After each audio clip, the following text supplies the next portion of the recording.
At the opening of the 18th century, Norfolk stands along the Elizabeth River, a modest port within the colony of Virginia, positioned near fertile hinterlands and navigable waters that quietly shape patterns of settlement, trade, and local authority.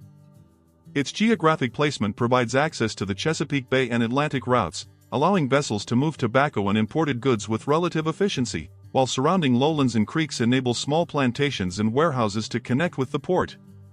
During these early decades, Norfolk remained smaller than Williamsburg yet increasingly active, serving merchants, shipbuilders, and factors who coordinate exports of tobacco, timber, and naval stores, reinforcing its role as a growing node within regional Atlantic commerce networks.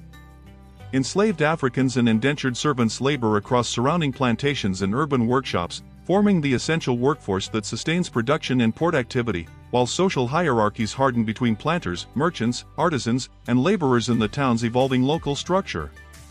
Local governance operates through colonial assemblies and appointed officials, linking Norfolk to broader Virginian political frameworks while maintaining practical control over taxation, trade regulation, and militia organization, reflecting imperial authority exercised through provincial institutions tied to British administrative expectations. Economic activity centers on tobacco exports, yet diversification appears as merchants invest in ship repair, rope making, and small-scale manufacturing, buffering fluctuations in crop yields and prices while tying Norfolk more closely to Atlantic demand cycles and credit relationships.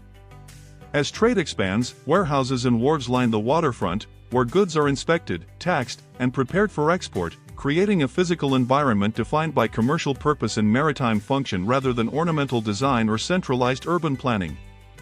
By the 1720s, population growth begins to alter the town's composition, with increasing numbers of merchants and craftsmen establishing permanent residence, while transient sailors and traders continue to pass through, shaping a fluid yet structured social environment.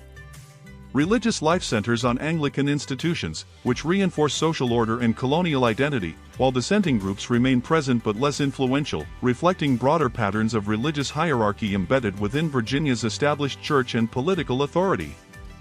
Trade connections extend beyond Britain to Caribbean colonies, where Norfolk merchants exchange provisions and lumber for sugar and rum, integrating the town into a wider Atlantic system that distributes risk and opportunity across multiple colonial markets. Credit becomes a defining feature of economic relationships, as merchants rely on extended payment systems tied to British financiers, creating dependencies that influence decision-making and expose local actors to fluctuations originating far beyond the Chesapeake region. Urban development remains uneven, with wooden structures vulnerable to fire and decay, requiring continual rebuilding and adaptation, while limited infrastructure constrains expansion despite increasing commercial activity and rising population density within the port area. Enslaved labor is not confined to plantations alone, as individuals work in shipyards, households, and docks, embedding slavery within both rural and urban economies, and reinforcing a social order defined by racial hierarchy and legal restrictions.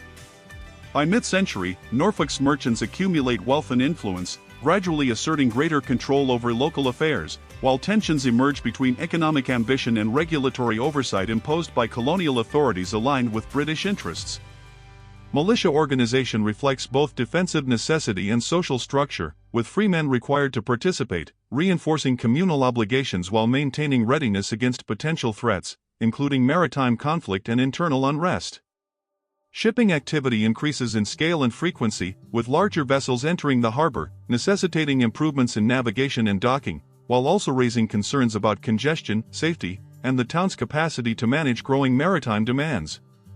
Interactions between indigenous populations and settlers have largely diminished in this immediate area by this period, yet earlier displacement continues to shape land ownership patterns and the availability of territory for agricultural and commercial expansion.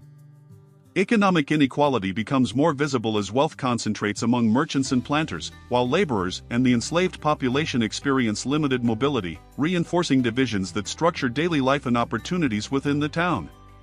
By the 1760s, imperial policies begin to exert more direct influence on colonial trade, as new taxes and regulations affect merchants' operations, prompting discussions about rights, representation, and the limits of distant authority over local economies. Norfolk's reliance on Atlantic commerce makes it particularly sensitive to these changes, as disruptions in trade ripple through warehouses, docks, and credit systems, affecting not only merchants but also laborers whose livelihoods depend on port activity. Social cohesion is tested as economic pressures and political debates intersect, creating divisions within the community, yet also fostering networks of cooperation among those seeking to protect local interests against perceived external constraints. Over the long term, the structures established during these decades, economic dependence on trade, reliance on enslaved labor, and integration into imperial systems, will define Norfolk's trajectory, embedding patterns that persist even as political circumstances begin to shift approaching 1775. By the early 1760s, Norfolk has grown into one of Virginia's active ports, its waterfront crowded with vessels, warehouses, and laborers, while commercial routines increasingly reflect pressures imposed by imperial policies emerging from Britain's evolving fiscal and administrative priorities. New taxation measures, including duties on imported goods, begin to alter established trading patterns, forcing merchants to reconsider pricing, sourcing, and credit arrangements, while raising growing concerns about profitability and the broader sustainability of Norfolk's commerce within imperial constraints. Merchant communities respond by forming closer networks, sharing information about regulations and coordinating responses, while maintaining ties with British partners whose credit remains essential, creating a tension between dependence on imperial systems and growing dissatisfaction with increasing external control. Local artisans and dockworkers experience these shifts differently, as fluctuations in shipping volume directly affect employment and wages, linking their livelihoods to decisions made far beyond Norfolk, and reinforcing awareness of vulnerability within an interconnected wider Atlantic economic framework. Political discussion intensifies in taverns and meeting places, where merchants, planters, and professionals debate taxation and representation, gradually articulating shared grievances, even as loyalties to the British Crown remain present, producing a complex mixture of resistance and continued affiliation. Norfolk's geographic position along accessible waterways amplifies the impact of trade disruptions, as reduced imports or exports affect storage, transport, and distribution systems, demonstrating how the town's physical setting shapes its economic resilience and susceptibility to external policy changes. Committees begin to emerge informally among leading citizens, aiming to coordinate responses to imperial regulations, including agreements to limit certain imports, marking early forms of collective action that extend beyond individual business interests toward broader shared community-based political organization. Enslaved individuals continue to sustain both urban and rural economies during this period, their labor underpinning production and trade, even as discussions of liberty circulate among white colonists, highlighting deep contradictions embedded within the colony's social and economic structures.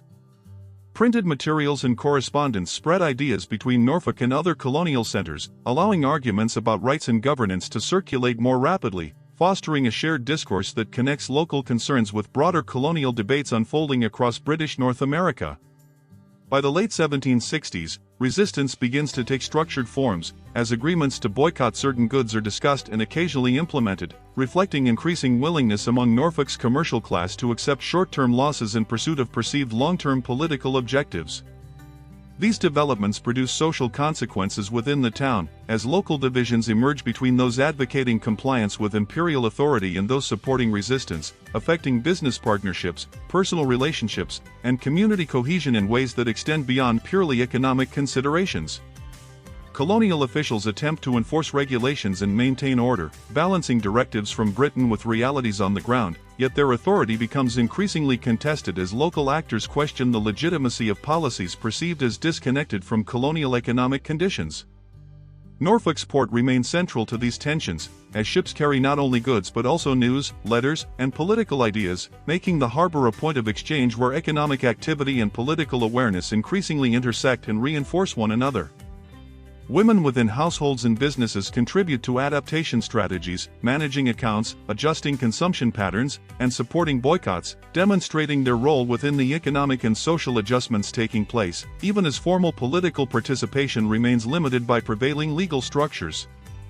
Smaller traders and laborers bear disproportionate burdens during economic disruptions, as reduced trade leads to fewer opportunities, highlighting inequalities within Norfolk's economic system and revealing how broader political conflicts translate into immediate material consequences for less powerful residents. Informal enforcement of boycotts creates new social pressures, as individuals who continue importing restricted goods may face criticism or exclusion, illustrating how political commitments begin to reshape everyday interactions and expectations within the town's commercial and social networks. Communication with other colonies increasingly strengthens coordination, as shared responses to British policies develop, linking Norfolk's experiences with wider patterns of resistance, and reinforcing a shared sense of collective identity that extends beyond local or purely regional affiliations. Imperial authorities respond to assert control, yet enforcement proves uneven, as distance and local conditions complicate implementation, demonstrating limits of centralized governance across the Atlantic and contributing to escalating tensions between colonial communities and British administrative structures. Norfolk's economy continues to operate amid uncertainty, with merchants balancing risk and opportunity, maintaining trade where possible while preparing for disruptions, illustrating adaptive strategies that reflect both pragmatism and commitment to emerging political positions within the colonial context. As the 1770s approach, cumulative pressures reshape Norfolk's social and economic environment, with increasing alignment between local grievances and broader colonial movements, setting conditions for more decisive actions that will soon redefine relationships between the colonies and Britain. Local institutions, including courts and assemblies, continue functioning but face growing strain, as debates over authority and rights influence decision-making, reflecting broader transformations in colonial governance that increasingly challenge established hierarchies and long-standing traditional assumptions about political legitimacy. These developments show how Norfolk, shaped by geography, commerce, and imperial ties, becomes a site where systems, social structures, and political ideas converge, producing patterns that will influence the town's trajectory as tensions toward open conflict by 1775. By the early 1770s, Norfolk stands at a point of heightened tension, where years of economic adjustment and political